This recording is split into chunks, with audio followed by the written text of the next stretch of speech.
Saya pengen jelasin ke teman-teman, apa sih alasannya kalian harus dengerin saya? Pertama, saya memulai kripto di market itu benar-benar modalnya nol.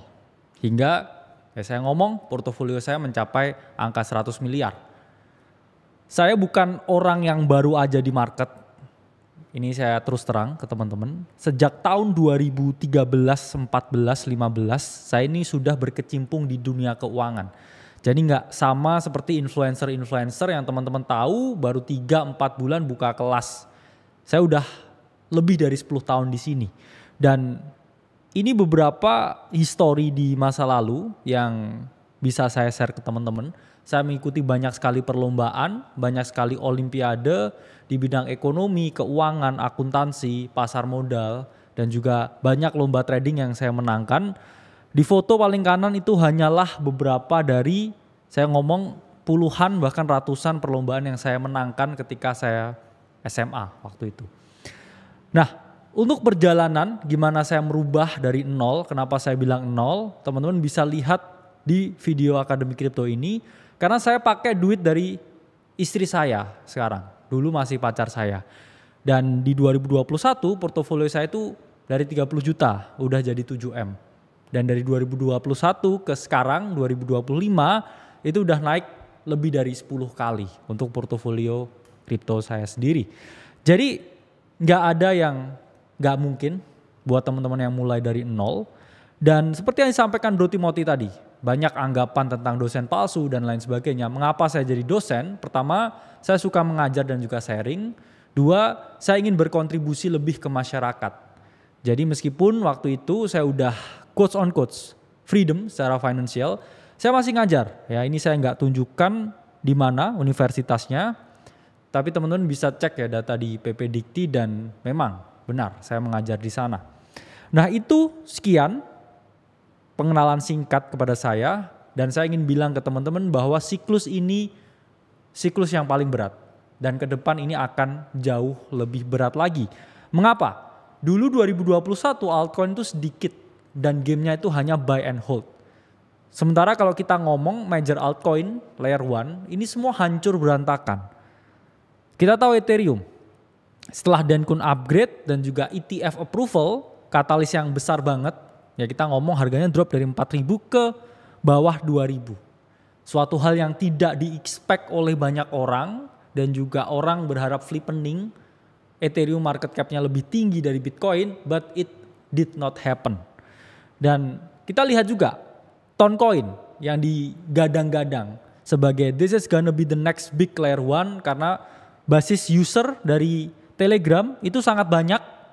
Tapi apa yang terjadi?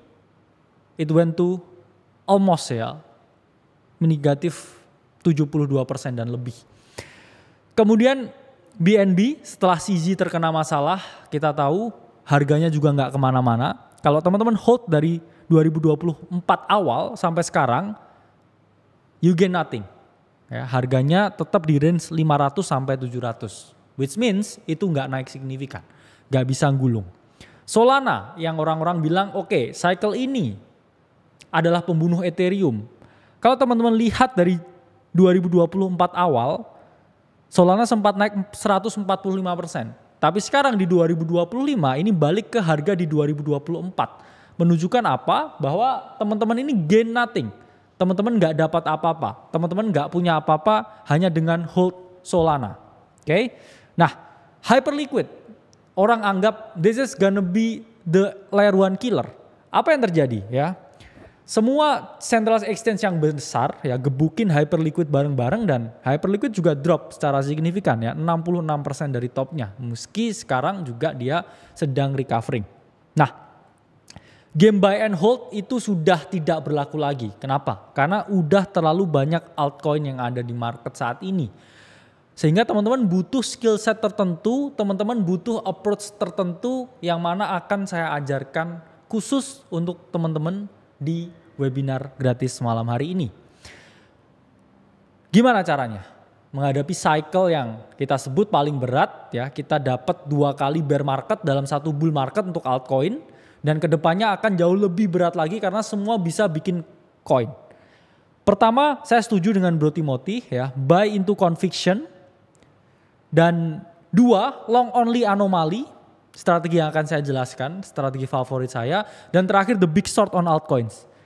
Mau nggak mau teman-teman harus mencoba untuk main 2 arah karena akan selalu ada bear market. Pasti untuk altcoin.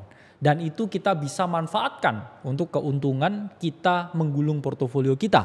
Pertama, buy into conviction. Saya udah nggak perlu jelasin lagi. Nggak perlu menggurui yang apa dilakukan Bro Timothy dengan borong Bitcoin. Teman-teman bisa menerapkan barbell strategi yang diterapkan oleh John Bogle dulu, di mana hyper konservatif teman-teman bisa beli aja Bitcoin, cicil Bitcoin aja. Di hyper agresif teman-teman bisa trading altcoin atau memanfaatkan alpha yang lain di market. Misalkan teman-teman nabung Bitcoin ya 70%, 80% dari portofolio, 30% sisanya. Teman-teman bisa trading altcoin, teman-teman bisa ikut IDO, ICO, staking, airdrop, etc. Preferensi masing-masing.